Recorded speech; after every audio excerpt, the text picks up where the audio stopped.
گفتگو سینئر صحافی تجزیہ کار صاحب اشراق کے ساتھ موجود ہیں. سر بہت شکریہ آپ کے ٹائم کے لیے. بہت سے سوالات ہیں لیکن پاکستان کی سیاست میں ڈرامائی تبدیلیاں ہو رہی ہیں اور اسی ڈرامائی تبدیلی میں ہم دیکھ رہے ہیں مولانا کا ٹاپک تو ویسے ہی انہوں نے پورے میڈیا کو ہائی جیک کیا ہوا تھا, لیکن وہ انسیڈنٹس کہیں کیا کہیں کہ عائشہ گلالئی کو ان کے خلاف میدان میں اتار دیا گیا اور بڑے غلیظ الزامات. کس طرح دیکھتے ہیں پورے معاملے کو؟ یہ افسوس کا مقام ہے اور انتہائی قابل مذمت بھی ہے. میں تو یہ کہوں گا کہ سادہ سی بات تھی کہ مولانا نے ایک بات کی اور ان کی بات غلط تھی تو آپ آتے اور آ کے آپ بات کر لیتے, تردید کر دیتے, وضاحت کر دیتے, ان کو نگیٹ کر دیتے. D D I S P R engineer Sharif sahib خود آتے اور رضا تارڑ صاحب کو لے آتے ساتھ یا کسی اور کو لے آتے, لیکن ایسا نہیں کیا گیا. بلکہ پراکسیز کو تقریباً پچھلے 3 دنوں سے اپنی پراکسیز کو استعمال کیا جا رہا ہے اور اپنے خفیہ اثاثوں کو ظاہر کیا جا رہا ہے, ان کو لایا جا رہا ہے. پرانی بندوقیں, پرانی توپیں, پرانے کارتوس, ان کو دوبارہ چلانے کی کوشش کی جا رہی ہے اور بڑے ہی انتہائی شرمناک انداز میں. اور ایسی گفتگو جو کہ میں کہتا ہوں کہ عام حالات میں بھی اس کو نشر نہیں کیا جا سکتا, لیکن ٹیلی ویژن چینلز کو حکم ہے کہ آپ نے یہ پوری دکھانی ہے. اور میں یہ سوچتا ہوں کہ جنہوں نے یہ کنٹینٹ دیا ہے اور جو یہ خود ہیں, کیا ان کے گھر میں کوئی فیملی کا کوئی کلچر نہیں ہے, کوئی بچے نہیں ہیں, کوئی بچیاں نہیں ہیں, کوئی خواتین نہیں ہیں؟ ان کو آپ کیا درس دے رہے ہیں؟ صرف ایک آپ کو رجسٹ کیا ہے ایک سیاسی رہنما نے, آپ ان سے 100 اختلاف کریں, رجسٹ کیا ہے, اس نے آپ کو 3-4 سوال پوچھے ہیں, اگر وہ 3-4 سوال غلط ہیں تو ان کا جواب دے دیجئے. لیکن اصل مسئلہ یہ ہے کہ جب انسان غصے میں پاگل ہو جائے, انتقام میں اندھا ہو جائے, حسد اور بغض میں جل رہا ہو, تو پھر ایسا ہی جو ہے وہ جواب بنتا ہے. ایسی جب دلیل ختم ہو جاتی ہے تو پھر یہی مغلظات رہ جاتی ہیں. تو میں تو یہ کہوں گا کہ اتنا عرصہ آپ نے کیا کیا؟ 80 سال سے سوائے اس کے کہ پروپیگنڈا, مغلظات, نفرت, بغض, یہ سب کچھ کرتے رہے, اور اس کا نتیجہ یہ نکلا ہے کہ اب پوری کی پوری قوم ایک طرف ہے اور آپ اکیلے ایک طرف کھڑے ہیں. اور آپ نے اپنے پرانے جو بزرگ غلط تھے جا چکے ہیں, آپ نے ان کو ادھیڑ دیا ہے, آپ ان کو بھی آپ نے سامنے لے آئے ہیں. اور اس کے ساتھ ساتھ کوئی شبہ نہیں ہے, بالکل کسی کو شہید پہ کوئی اعتراض نہیں, وہ شہید ہمارے ہیں, یہ کوئی ان کی پراپرٹی تو نہیں ہے, وہ تو پاکستانی ہے, پاکستانی عوام میں سے ہمارے بچے ہیں, ہمارے بڑے ہیں, ہمارے بزرگ ہیں, وہ جو شہداء ہیں وہ یہ بلا وجہ ان کو یہ کہتے ہیں جی ہماری پراپرٹی ہے.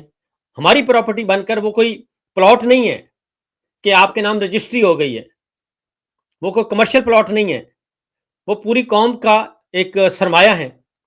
اور کون ہے, کون بیوقوف ہے جو کسی شہید کے بارے میں کوئی بات کرتا ہے؟ جس قبر میں شہید چلا جائے وہ پورے کا پورا گاؤں خوش ہوتا ہے کہ ہماری قبرستان میں شہید آ گیا ہے, اور ہر کوئی جانتا ہے نہیں جانتا وہ بھی جاتا ہے ادھر. تو یہ شہیدوں کو بھی متنازع بنا رہے ہیں صرف اپنے بغض کی وجہ سے, اپنے حسد کی وجہ سے, اور ان کی بھی بے حرمتی کر رہے ہیں, اور یہ خود کر رہے ہیں. اب یہ جو خاتون جس کو لانچ کیا گیا ہے اور جس کو گھر سے اٹھا کر لایا گیا ہے, ان کو عمران خان کے خلاف بھی لانچ کیا گیا تھا, اس کا کیا نتیجہ نکلا؟ کیا پاکستان کے عوام نے وہ سارے کا سارا باتیں مان لی تھیں؟ اب پھر ان کو لایا گیا کہ جناب آپ مولانا کے خلاف لانچ شروع ہو جائیں. اس سے پہلے مسرت شاہین صاحبہ کو لایا گیا تھا, وہ سمجھ گئیں, وہ واپس چلی گئیں. میڈم طاہرہ کا کریکٹر موجود ہے, محترمہ بے نظیر بھٹو کے ساتھ آپ نے یہی کیا, محترمہ فاطمہ جناح کے ساتھ آپ نے یہی کیا. یہ سارا کچھ آپ کر کے دیکھ رہے ہیں. بیگم نصرت بھٹو کے ساتھ آپ نے یہی کیا. یہ ساری چیزیں آپ کر کے دیکھ چکے ہیں. اس کا کوئی حل ہے تو مجھے بتا دیں, کوئی اچھا نتیجہ نکلا ہو. بنیادی بات یہ ہے کہ ان کے ہاتھ سے کنٹرول ختم ہوتا جا رہا ہے. عوام میں اور ان کے درمیان سوچ میں ادروائز بہت زیادہ فرق ہو چکا ہے. اس فرق کو ختم کرنے کے لیے یہ مزید نفرتیں پھیلا رہے ہیں. اس کے علاوہ اور تو کچھ نہیں کہہ سکتا میں. سر ویسے اس پورے ایونٹ کے بعد ایک چیز آپ کو کیا لگتا ہے, سیاسی جماعتوں کو سبق بھی حاصل کرنا چاہیے؟ مولانا فضل الرحمان تو سمجھ آ رہی ہوگی نا کہ کیسے مقدمات ہوتے تھے پاکستان تحریک انصاف کے لوگوں پر, اور آج جو غلاظت نکلی ہے, سامنے آئی ہے, عدت میں نے کہا کیس بھی یاد آ رہا ہوگا, تب خاموشی جو تھی, تو یہ باقی سیاسی جماعتوں کے لیے پیغام نہیں ہے؟ اندر خانے تو میں آپ کو بتاؤں کہ مولانا فضل الرحمان صاحب کی تقریر کی ساری تعریف کر رہے ہیں, اور ان کو اپریشیٹ کر رہے ہیں، نون لیگ والے بھی، پیپلز پارٹی والے بھی، باقی جماعتیں بھی، کہ مولانا آپ نے بڑا زبردست کام کیا ہے، بہت اچھا کام کیا ہے. لیکن بظاہر ظاہر ہے فارم 47 کی مجبوریاں ہیں. اور اگر مولانا، میں آپ کو اگلی بات بتاؤں، اگر مولانا یہ فارم 47 کا توق گلے سے اتار دیں اور واپس کر دیں تو مولانا کا قد اس سے کہیں زیادہ بڑا ہو جائے گا، کیونکہ مولانا کی اپنی غلطیاں بھی تو شامل ہیں نا. لیکن اب مولانا کو احساس ہو گیا ہے کہ جناب جب تک آپ ان کی ہاں میں ہاں ملاتے رہیں گے، جب تک آپ ان کے فسطائی نظام کو سپورٹ کرتے رہیں گے، جب تک آپ ان کی باطل چیزوں کو بھی حق مانیں گے، اس وقت تک تو آپ بہت اچھے ہیں. جیسے ہی آپ ایک لمحے کے لیے آپ رک جائیں کہ نہیں جناب یہ کام میں نہیں کر سکتا، تو آپ اس کو فوراً غدار، ملک دشمن، دہشت گرد بنا دیا جاتا ہے. تو یہی ہمارا اختلاف ہے کہ بھائی فرد واحد ہوتا کون ہے؟ فرد واحد کو کس نے یہ اتھارٹی دی ہے کہ وہ فیصلے کرے گا کہ 25 کروڑ عوام میں سے کون محب وطن ہے اور کون نہیں؟ وہ فیصلے کرے گا کہ امریکہ کے ساتھ کیسے تعلق رکھنا ہے، وہ فیصلے کرے گا کہ چائنا کے ساتھ کیسے جانا ہے، انڈیا کے ساتھ کیا کرنا ہے. فرد واحد تو کچھ بھی نہیں ہوتا. تو اس لیے مولانا صاحب کو بھی سمجھ آ رہی ہے، نون لیگ کو بھی سمجھ آ جائے گی، سب کو سمجھ آ جائے گی، اور ہمارے دانشوروں کو بھی سمجھ آئے گی جو اس وقت خاموش ہیں، خوش ہیں، یا ان کے اعلی کار بنے ہوئے ہیں، ان کو بھی سمجھ آ جائے گی کہ یہ سب کے سب یہ سمجھتے ہیں کہ یہ ٹیشو پیپر ہیں، ان کو استعمال کریں اور پھینکیں. اور یہ خود جو ہے وہ لگتا ہے کہ اپنے آپ کو کوئی سپر نیچرل سمجھتے ہیں. سر بلاول صاحب کی اسپیچ آج سامنے آئی ہے، وہ کہہ رہے ہیں ابنائے حرمت صاحب کھلوانے پہ لگے ہوئے ہیں، اپنا میرا کشمیر بند پڑا ہے اس کو کھلوائیں. بلاول صاحب کی اپنی حکومت ہے اور ابنائے حرمت جو کھلوا رہے ہیں ان کے وزیر اعظم ان کے ساتھ وفاق میں بیٹھے بھی ہوئے ہیں. دراصل وہ کس کو کہنا چاہ رہے ہیں، پیغام کس کو دے رہے ہیں؟ دیکھیں اندر کھانے تو سب نک و نک ہوئے ہوئے ہیں، وہ خواہ بلاول ہیں، خواہ زرداری صاحب ہیں، خواہ وہ شہباز شریف ہیں، مریم صاحبہ ہیں، نواز شریف صاحب ہیں، سب اندر سے وہ بالکل عمران خان کی ایک ایک بات کو وہ درست مانتے ہیں، ایک ایک بات کو کچھ اظہار کر رہے ہیں، کچھ نہیں کر رہے. تو بلاول بھٹو آج گئے ہیں، اب ان کا اندازہ کریں پیپلز پارٹی جب عوامی جماعت تھی تو بہت کچھ تھا. بلاول بھٹو نے جو تقریر کی ہے اور جو جلسہ کیا ہے وہ کارنر میٹنگ ہے، اور اس میں گنتی کے 300 بندہ ہے گنتی کا، اور اس میں بھی ان کے سیکورٹی کے لوگ ہیں، اور بڑی مشکل سے انہوں نے اس کا اہتمام کیا. باہر کشمیر کی صورتحال یہ ہے کہ کشمیر کے گلی بازاروں میں آپ نہیں جا سکتے الیکشن کمپین کے لیے، کوئی بھی نہیں جا سکتا، اور عوام جو ہے وہ فوراً ان کو واپس بھیج دیتے ہیں. تو بلاول 2-3 کام کر رہے ہیں. ایک تو ان کو معلوم ہے کہ نون لیگ آؤٹ ہو چکی ہے، فارغ ہو چکی ہے، تو لہٰذا یہ کشمیر ہے، زمین کا ایک ٹکڑا اور ہم ہتھیار لیں، جیسے گلگت بلتستان کا فارم 47 سے ذریعے لے لیا، اس طرح وہ کہتے ہیں کشمیر بھی ہمیں مل جائے. کشمیر کے عوام کا دکھ درد بالکل نہیں ہے. کیا انہوں نے اب تک جو وہاں پہ آپریشن کیا گیا فورسز نے اس کی مذمت کی ہے؟ کیا ان شہداء کے ساتھ، ان شہداء کی فیملیوں کے ساتھ جا کے ہمدردی کا اظہار کیا؟ ایسا نہیں کیا. ہاں کیونکہ آپ ان کو بھی پتہ ہے کہ میں فیلڈ مارشل کے خلاف بات کروں گا، میں اسٹیبلشمنٹ کے خلاف بات کروں گا تو عوام میری بات سنیں گی. اس لیے انہوں نے کہا کہ جناب آپ نے ہرمز جو ہے وہ آپ کھلوا رہے ہیں تو میرا کشمیر بھی کھلوا دیں. تو بی بی سی کی سٹوری کی بھی تصدیق ہو گئی، ایکشن کمیٹی کی بھی تصدیق ہو گئی، کشمیری عوام کی بھی تصدیق ہو گئی کہ واقعتاً آزاد کشمیر بند ہے. اور آزاد کشمیر کو بند اس دفعہ انڈیا نے نہیں کیا، نریندر مودی نے نہیں کیا، بی جے پی نے نہیں کیا، خود انہوں نے کیا، اور ان کی حکومت ہے. وزیر اعظم آزاد کشمیر ہے. پچھلے 4 سال سے یہی کھیل کھیلا جا رہا ہے کہ پہلے رجیم چینج آپریشن قیوم نیازی صاحب کو فارغ کیا، تحریک انصاف کے اندر سے لوٹے بنائے، لوٹے بنا کے ایک لوٹے کو وزیر اعظم بنا دیا، وہ لوٹا بھی نہیں چل سکا، یا اس لوٹے کے ساتھ بھی یہ نہیں چل سکے. پھر نون لیگ کا ایک آ گیا، ان کا وزیر اعظم بنا دیا، اس کے ساتھ بھی نہیں چل سکے، پھر پیپلز پارٹی کا بنا دیا، اب اس کے ساتھ بھی نہیں چل رہے. تو ان کو کچھ بھی نہیں پسند. یہ کہتے ہیں کہ بس جو ہم جس بریگیڈیئر صاحب کو بھیجیں ادھر، وہ بریگیڈیئر صاحب ہی حکمران ہیں آزاد کشمیر کے. یہ ہے اصل پرابلم. صوبے میں بھی وہ کہتے ہیں کہ بریگیڈیئر صاحب ہی حکمران ہوں گے جو ہم بھیجیں گے. سر یہ آج خبر چل رہی ہے حفیظ اللہ نیازی کے حوالے سے، وہ کہہ رہے ہیں میں کسی جگہ بیٹھا تھا اور بڑی پکی کسی نے خبر دی کہ حکومت جا رہی ہے. ان تک بہت لیٹ پہنچی ہے نیازی صاحب کے پاس، یہ خبر کافی لیٹ پہنچی ہے. یہ فیصلہ تو کب کا ہو چکا ہے کہ اس کمبل سے جان چھڑوائیں، کیونکہ میں نے آپ کو ایک یاد ہوگا، آپ کو ایک ریسرچ پیپر کا ہم نے ذکر کیا تھا آپ ہی کے ساتھ پروگرام میں، کہ ایک ریسرچ پیپر تیار کیا گیا کہ پتہ کریں یہ فوج اور عوام کے درمیان اتنی دوریاں کیوں ہیں.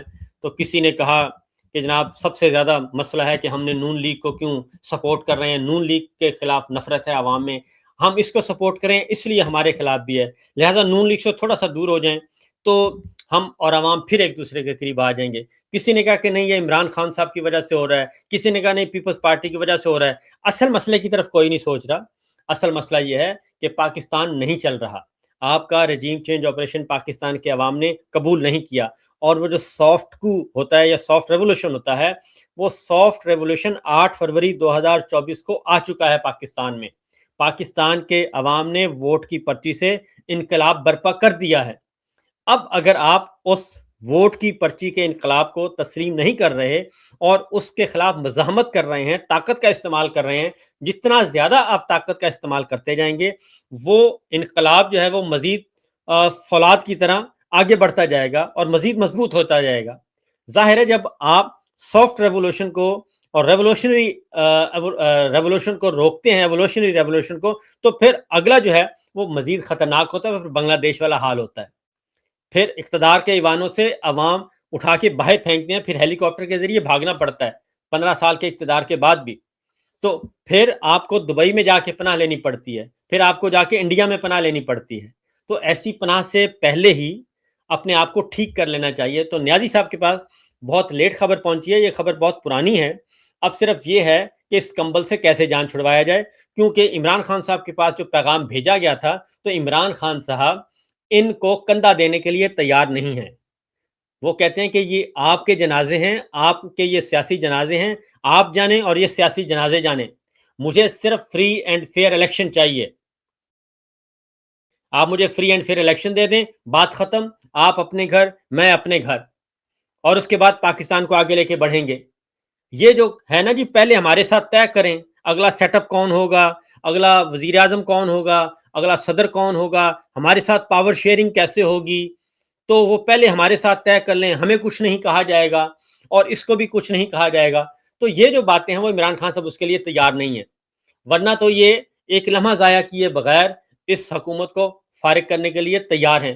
لیکن اب یہ اپنے طریقے سے کریں گے, اور میرا خیال ہے کہ جتنا زیادہ وقت گزاریں گے اتنا ہی زیادہ ان کے معاملات ان کے گلے پڑتے جائیں گے. سر جو آپ کہہ رہے ہیں حکومت گھر جانے والی خبر دیر سے پہنچی, آپ تو اس پر بہت ٹائم سے بات کر بھی رہے ہیں, تو یہ جو وفاقی کابینہ میں تبدیلیاں ہیں اس کو کیا پہلا مرحلہ کہا جا سکتا ہے؟ مسلم نقوی وزیر خارجہ کے طور پہ آ رہے ہیں, اور ایک اور بات, صرف چہرے تبدیل ہوں گے یا نظام تقریباً پورا تبدیل ہوگا؟ جب تک پورا نظام تبدیل نہیں ہوگا, جب تک عوام کے مینڈیٹ عوام کو واپس نہیں کیا جائے گا, جب تک یہ ہارے ہوئے لوگوں کو فارغ نہیں کیا جائے گا, کوئی بہتری نہیں آنی. یہ وزیر تبدیل کر دیں, یہ بوڑھے وزیر ہٹا کے نوجوان وزیر لے آئیں, یہ وزیر اعظم شہباز شریف کو ہٹا کے کوئی دوسرا وزیر اعظم لے آئیں, احسن اقبال کو بنا دیں, ایاز صادق کو بنا دیں, رانا تنویر صاحب کو بنا دیں, خواجہ آصف کو بنا دیں, جس کو مرضی بنا دیں, کوئی فرق نہیں پڑنا. بلاول بھٹو کو بنا دیں, کوئی فرق نہیں پڑنا. پاکستان کے عوام کہاں کھڑے ہیں, اور یورپی یونین کی رپورٹ پڑھ لیں, یورپی کمیشن کی, ٹھیک ہے, وہ پوری کی پوری چارج شیٹ ہے آپ کے خلاف, اور وہ سارا کچھ بتا رہی ہے. آپ کب تک یہ فیک نظام کھڑا کریں گے؟ 1973 کا دستور وہ پاکستان کی سلامتی کی ضمانت ہے, وہ آخری ڈاکومنٹ ہے ہمارے پاس. اگر اس ڈاکومنٹ کو مستقل بنیادوں پہ چھیڑ دیا گیا یا فارغ کر دیا گیا تو پاکستان کی سلامتی خطرے میں ہے, جو اس وقت سچویشن ہے. تو 1973 کا دستور بچانا ہے, پاکستان بچانا ہے, پاکستان کی سلامتی اور انٹیگریٹی کو بچانا ہے, یا پھر فرد واحد کی ضد کو یا اس کے انتقام کو, یہ فیصلہ کرنا ہے ریاست نے. اور فرد واحد ریاست نہیں ہوتے. جب ریاست خطرے میں ہو تو پھر فرد واحد جو ہے وہ بھی اسی گڑھے میں گرتا ہے جس گڑھے میں باقی گر رہے ہوتے ہیں. سر ای یو کی رپورٹ کا آپ نے ذکر کیا, اس پر بات کر لیتے ہیں پہلے. جس طریقے سے ایک وارننگ کہا جا سکتا ہے, کہا جا رہا ہے کہ اگر ان چیزوں کو ریوائز نہ کیا گیا تو جی ایس پی پلس اسٹیٹس واپس دیا جا سکتا ہے. ہم اگر بات کریں تو مقدمات اور دھمکیاں دی جاتی ہیں, اس میں الیکٹورل پروسیس کی بات ہوئی, اس میں میڈیا کی آزادی کی بات ہے, اس میں عدلیہ کی آزادی کی بات ہے. تو یہ اس وارننگ کو سیریس لے گا یہ نظام؟ یہ نظام اس کو لینا پڑے گا سیریس, کیونکہ اس کے علاوہ کوئی راستہ نہیں ہے آپ کے پاس. یہ ادھر ٹامک ٹوئیاں مار رہے ہیں. اب یورپی کمیشن کی رپورٹ آئی ہے, اس میں میرا خیال ہے بیرسٹر عقیل گئے تھے, جا کے انہوں نے اپنی شہباز شریف کابینہ کے وہ گئے تھے ادھر, اور انہوں نے جا کے اپنا موقف بھی پیش کیا تھا, لیکن ان کا موقف رد کر دیا گیا. اور اس کے مقابلے میں وہاں پہ PWA پاکستان ورلڈ الائنس ایک انسانی حقوق کی تنظیم ہے, ان کے نمائندگی موجود تھی, وہ گئے, انہوں نے جا کے تصویر دکھائی کہ اصل تصویر یہ ہے, پاکستان میں یہ ہو رہا ہے اور یہ غلط بیانی کر رہے ہیں. اس کے بعد یوروپاک ایک NGO ہے, وہ گئے تھے, انہوں نے جا کے بتایا. تو یہ ساری باتیں انہوں نے اس کو مانا. اس کی وجہ یہ ہے کہ یہ ساری چیز ریکارڈ پر ہیں, کوئی ایسا تو ہے نہیں کہ کوئی جھوٹ بول رہا ہے. آپ نے ماہرنگ بلوچ, ایک وہ انٹرنیشنل پرسنالٹی ہیں, دنیا جانتی ہے, آپ نے ان کو جیل میں ڈال دیا. آپ نے ایمان مزاری صاحبہ کو جیل میں ڈال دیا. اور باقی چلیں پاکستان تحریک انصاف کی تو چلیں جی سیاسی کارکنان تھی, آپ کے سیاسی مخالفین تھے, آپ تو کسی کو ایک انچ بھی آگے نہیں آنے دیتے, ایک لفظ آپ کو برداشت نہیں ہے. تو جب یہ سارا اتنا کچھ ہو رہا ہے, آپ نے فوجی عدالتوں سے سزائیں سنائیں, ان کو رائٹ آف بیل نہیں دے رہے, رائٹ آف اپیل نہیں دے رہے, اس سے زیادہ ظلم کیا ہو سکتا ہے؟ تو یہ تو نہیں, اس طرح تو نہیں چل سکتا. یہ سارے معاملات آگے بڑھنے ہیں اور یہ ان کے گلے پڑنے ہیں, اور پڑ چکے ہیں. بلکہ اب یہ طاقت کے زور پہ جتنا مرضی استعمال کر کے دیکھ لیں. یہ سمجھتے تھے شاید گولی ہی مسئلے کا حل ہے, تو گولی ان کی کشمیر میں بھی فارغ ہو گئی ہے اور بلوچستان میں بھی فارغ ہو گئی ہے. بلوچستان کے شہدا بیچارے لے کے بیٹھے ہیں اپنی لاشیں اور دفنانے کے لیے.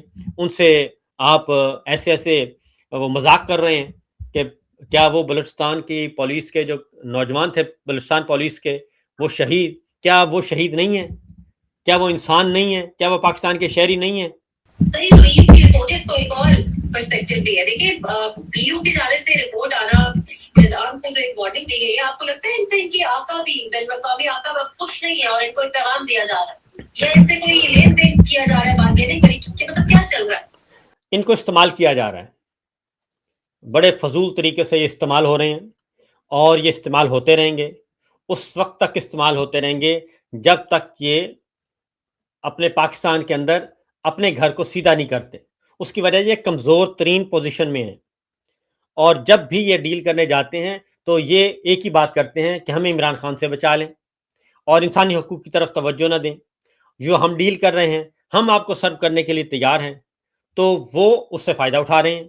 میں اسی لیے کہتا ہوں کہ یہ جو پاکستان میں جن کو سمجھا جاتا ہے یہ طاقتور ترین شخصیت ہیں, یہ باہر اتنے ہی کمزور ترین ہیں.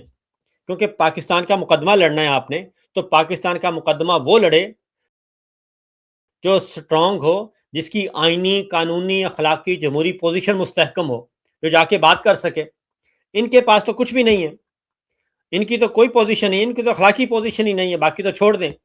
تو جب آپ کے پاس کچھ ہے ہی نہیں, اور پھر امریکن کانگریس میں پڑے ہیں آپ کے خلاف پیٹیشنز پڑی ہیں, 2 بل پڑے ہیں آپ کے خلاف, وہ جب بھی آپ جاتے ہیں تو وہ کہتے ہیں یہ دیکھیں, اور وہ بل کسی وقت بھی آپ کے گلے پڑ سکتے ہیں. تو آپ تو کمزور ترین پوزیشن میں ہیں. بہترین جو حل ہے وہ یہی ہے کہ ان کو سٹیپ ڈاؤن کرنا چاہیے.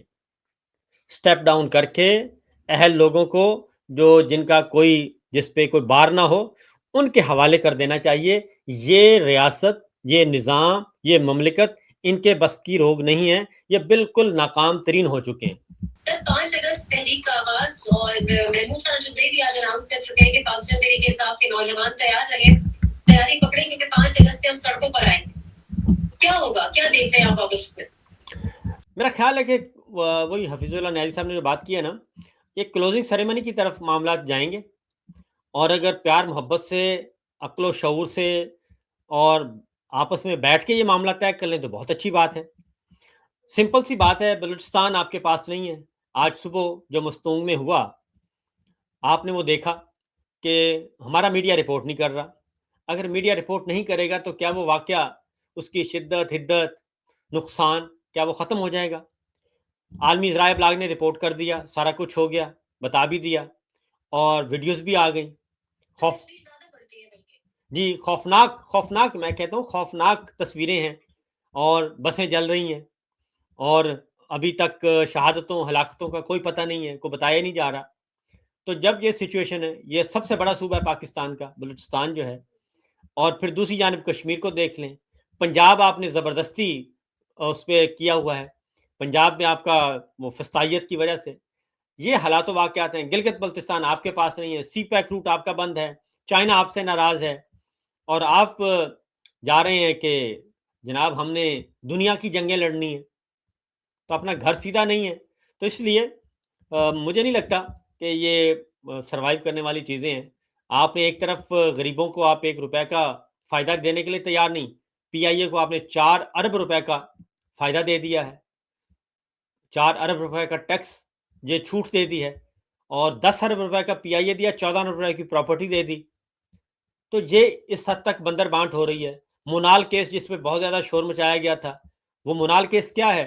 8,068 ایکڑ اراضی وہ جی ایچ کیو کو مل گئی، اور وہ عطر من اللہ صاحب نے فیصلہ دیا تھا اور اس کو ہولڈ رکھا جناب قاضی فائز صاحب نے. وہ وفاقی غیر آئینی عدالت سے جا کے ختم کروایا. وہ کو منال تھوڑا تھا ایک ریسٹوران، وہ 8,068 ایکڑ اراضی تھی، وہ دوبارہ اراضی جو ہے اس کو بحال کروا لیا. تو جب اتنے بڑے بڑے آپ نے کارنامے سر انجام دے رہے ہوں اور آپ کی نظریں صرف زمینوں پہ ہوں، تو اس کے بعد آپ کیا سوچتے ہیں کہ پاکستان کی قوم یہ جو پڑھی لکھی ہے، یہ کوئی 70-71 کا دور نہیں ہے جو بار بار ہم کہتے ہیں کہ یہ 90s کا دور نہیں ہے. یہ سوشل میڈیا کا زمانہ ہے، ڈیجیٹل میڈیا کا زمانہ ہے، آئی ٹی کا زمانہ ہے، انٹرنیٹ کا زمانہ ہے. آپ کسی کو بے وقوف نہیں بنا سکتے. یہ خود D G I S P R engineer Sharif sahib کہتے ہیں کہ آپ بہت زیادہ دیر بہت لوگوں کو بے وقوف نہیں بنا سکتے. تو بالکل، تو اس لیے میں ان کو کہوں گا کہ آپ بھی بے وقوف نہیں بنا سکتے. سر جاتے جاتے آخری سوال، مشرقی وسطیٰ کی صورتحال اور پیٹرول پرائسز اب کہا جا رہا ہے ڈیلی بیسس کے اوپر ان کو بڑھایا جائے گا. رحیم بیاں خان میں آج بھی ایک افسوسناک واقعہ، ایک ماں نے اپنے بچوں کے ساتھ ڈوب کر جو ہے وہ جان لے لی، اپنے بھی اور بچوں کی بھی. اس ساری سچویشن میں عوام کو جس طریقے سے مزید عوام کی جیبیں کھنگالی جائیں گی، کس طرح دیکھتے ہیں؟ اگین وہی بات ہے، ان کی پرائورٹی نہیں ہے. پاکستان کے عوام ان کی پرائورٹی نہیں ہے، پاکستان کی معیشت ان کی پرائورٹی نہیں ہے، مہنگائی، بے روزگاری، غربت کا خاتمہ ان کی پرائورٹی نہیں ہے. ورنہ بہت سارے کام ہو سکتے ہیں اگر یہ اپنی حکومت کو سادہ رکھتے. ناجائز حکومت بھی تھی تب بھی یہ اس کو سادہ رکھتے. ہم کفایت شاری مہم لے کر چل رہے ہیں. ہاں، وہ لے کر چل رہی ہے. 10 ارب روپے کا جہاز لے لیا، 11 ارب کے 2 جہاز لے لیے. پہلے ایک جہاز کا سکینڈل آیا، دوسرے نے کہا کہ جناب یہ بھی تو جہاز خریدا نا، اس پہ بھی بات کریں. تو ایک دوسرے کے مقابلے پہ جہاز بتاتے ہیں. کروڑوں روپے پہ انہوں نے پائلٹ رکھے ہوئے ہیں، گورے پائلٹ، اور پھر 50 کروڑ کی ایک گاڑی اور اربوں روپے کی مجموعی طور پر گاڑیاں. تو میں وہی بتا رہا ہوں کہ 4 ارب پی آئی اے کو چھوٹ دی جا سکتی ہے، لیکن عام آدمی کے لیے کوئی چھوٹ نہیں ہے. کسان کی گندم آج بھی کھیتوں میں کھلیانوں میں رول رہی ہے، لیکن آٹا جو ہے وہ اس کی قیمت مسلسل بڑھ رہی ہے. یہ مجھے لگتا ہے کہ یہ 3.5 پونے 4 سال جو ان کو بریک لگی تھی نا، وہ 3.5 پونے 4 سال کی بھی اپنی نکال رہے ہیں کہ وہ ہمارے جو رکے ہوئے تھے مال بنانے کے کام، وہ 3.5 ان 4 سالوں میں پچھلے 4 سالوں کی کمائی بھی پورا کرنا چاہ رہے ہیں اور انیہ واہ لگے ہوئے ہیں. تو ان شارٹ یہ کہ ان کی پرائورٹیز جو تھیں کہ ہمارا اقتدار چلتا رہے، وہ بس انہوں نے یہ 4 سال پورے کر لیے ہیں، اور 5ویں سال میں ان کی حالت یہ ہے.